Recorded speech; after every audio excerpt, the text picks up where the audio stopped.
दोस्तों, एक मशहूर शेर है, ए इश्क नहीं आसा, बस इतना समझ लीजिए, एक आग का दरिया है और डूब के जाना है। लेकिन क्या हो जब कोई इंसान इस आग के दरिया में अकेला न डूबे, बल्कि अपने टूटे हुए दिल की आग में हजारों लोगों की जिंदगियां भी झोंक दे। अमेरिका के कैलिफोर्निया में लगी एक विनाशकारी वाइल्ड फायर ने 12 लोगों की जिंदगी ले ली, 6000 से अधिक घर और इमारतें राख कर दी और लगभग 13 लाख करोड़ रुपए का नुकसान पहुंचाया। प्रोसिक्यूटर्स का आरोप है कि इस भयावह त्रासदी के पीछे एक ऐसा युवक था जिसका कुछ दिन पहले ही ब्रेकअप हुआ था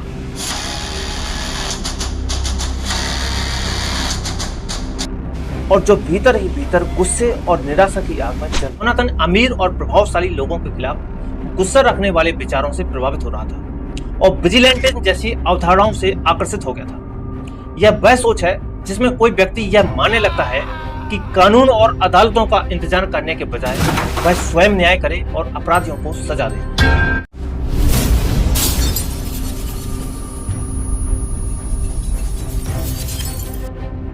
यह कहानी है जोनाथन रिंडरनेट की, एक ऐसे शख्स की जिस पर आरोप है कि उसकी व्यक्तिगत पीड़ा ने आधुनिक अमेरिका की सबसे विनाशकारी आगों में से एक को जन्म दिया।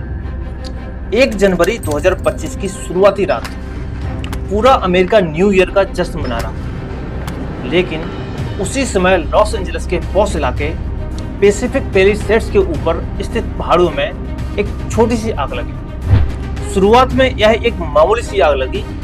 फायर फाइटर्स मौके पर पहुंचे और उन्हें लगा कि आग पूरी तरह बुझा दी गई, लेकिन किसी को अंदाजा नहीं था कि यह छोटी सी आग बाद में कैलिफोर्निया के इतिहास की सबसे विनाशकारी वाइल्ड फायर में बदल जाएगी।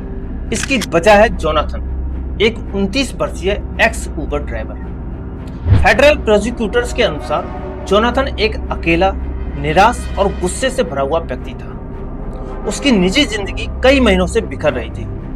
कोर्ट डॉक्यूमेंट्स के अनुसार उसका अपनी पूर्व गर्लफ्रेंड और कोवर्कर के साथ रिश्ता टूट चुका था।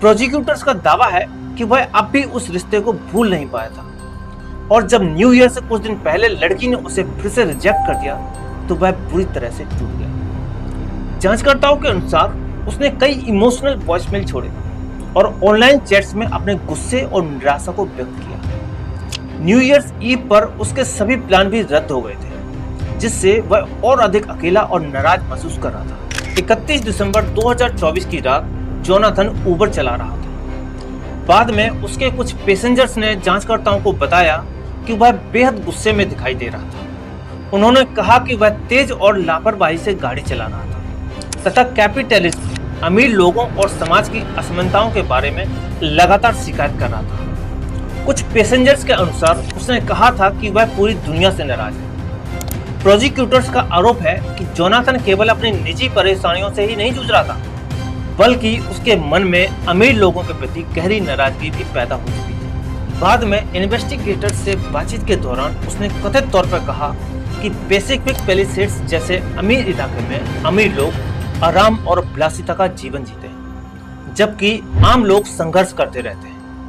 प्रोसिक्यूटर्स का मानना है कि यही सोच उसके कथित अपराध के पीछे एक महत्वपूर्ण वजह बनी। जांच के दौरान यह भी सामने आया कि जोनाथन की रुचि लुइजी मैनजोन नामक व्यक्ति के प्रति बढ़ती जा रही थी, जिस पर एक बड़े कॉर्पोरेट एग्जीक्यूटिव की हत्या का आरोप था। प्रोसिक्यूटर्स के अनुसार उसके इलेक्ट्रॉनिक डिवाइसेस में फ्री लुइगी जैसे सर्च रिकॉर्ड्स मिले। उनका दावा है कि जोनाथन अमीर और प्रभावशाली लोगों के खिलाफ गुस्सा रखने वाले विचारों से प्रभावित हो रहा था और विजिलेंटे जैसी अवधारणाओं से आकर्षित हो गया था। यह वह सोच है जिसमें कोई व्यक्ति यह मानने लगता है कि कानून और अदालतों का इंतजार करने के बजाय वह स्वयं न्याय करे और अपराधियों को सजा दे।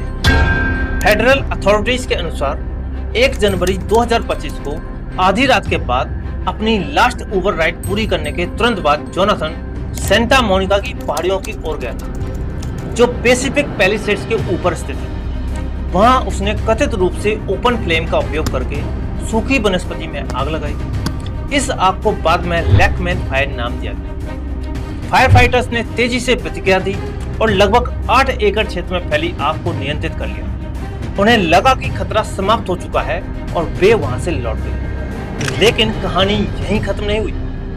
जांचकर्ताओं के अनुसार आग पूरी तरह बुझी नहीं थी। कुछ एम्बर्स जमीन के नीचे पेड़ों की जड़ों और ऑर्गेनिक मटेरियल के बीच धीरे धीरे सुलगते रहे। इस प्रकार की आग को होल्ड ओवर फायर या ज़ॉम्बी फायर कहा जाता है, क्योंकि यह लंबे समय तक छिपी रह सकती है। करीब 6 दिन बाद 7 जनवरी 2025 को साउदर्न कैलिफोर्निया में ऐतिहासिक सेंटा एना विंड्स चली।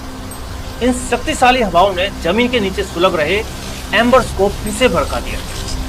देखते ही देखते आग ने विकराल रूप धारण कर लिया और पैलिसेड्स फायर को रोक दिया। इसके बाद जो हुआ उसने पूरे लॉस एंजलिस को हिला के रख दिया। पैलिसेड्स फायर इतनी तेजी से फैली कि हजारों लोगों को अपना घर छोड़कर भागना पड़ा। कई इलाकों में लोगों को बच निकलने का समय तक नहीं मिला। इस भीषण वाइल्ड फायर ने लगभग 23,000 एकड़ भूमि को जला दिया।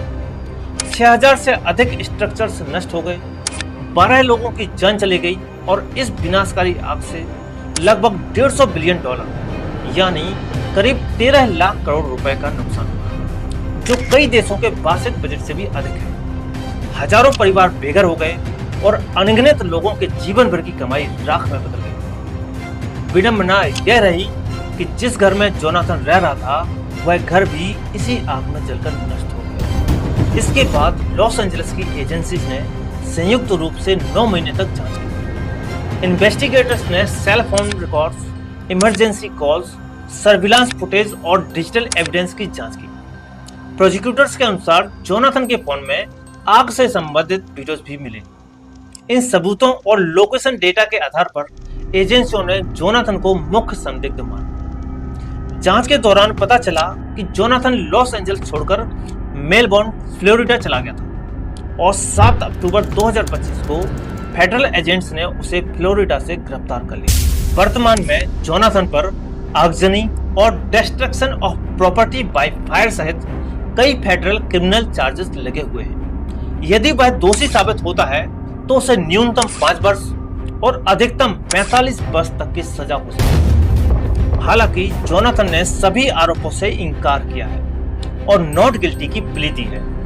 उसके डिफेंस अटॉर्नी स्टीव हैनी का कहना है कि सरकार जोनाथन को बलि का बकरा बना रही है। उनका तर्क है कि फायर क्रूज ने लैकमैन फायर को पूरी तरह बुझाए बिना ही छोड़ दिया, इसलिए वास्तविक जिम्मेदारी संस्थागत लापरवाही की है। डिफेंस का कहना है कि प्रोसिक्यूटर्स केवल एक व्यक्ति पर दोष मढ़कर बड़ी प्रशासनिक विफलताओं को छिपाने की कोशिश कर रहे हैं, जबकि वह निर्दोष है और उसे एक ऐसी त्रासदी के लिए दोषी ठहराया जा रहा है जिसे रोका जा सकता था। दूसरी ओर फेडरल प्रोसिक्यूटर्स का दावा है कि जोनाथन की व्यक्तिगत निराशा, टूटा हुआ रिश्ता, अमीर लोगों के प्रति गुस्सा और कथित कट्टर विचारधारा ने उसे इस भयानक आगजनी की ओर धकेला।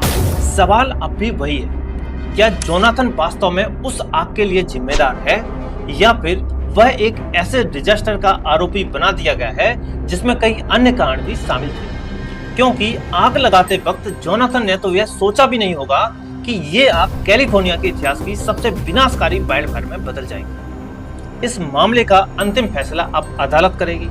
मामले की सुनवाई 8 जून 2026 से शुरू होने वाली है, जहां अभियोजन पक्ष और बचाव पक्ष अपने अपने सबूत पेश करेंगे और यह तय होगा कि जोनाथन वास्तव में इस विनाशकारी पैलिसेड्स फायर के लिए जिम्मेदार है या नहीं। लेकिन इतना निश्चित है कि पैलिसेड्स फायर के घाव हजारों परिवार के जीवन पर बरसों तक बने रहेंगे।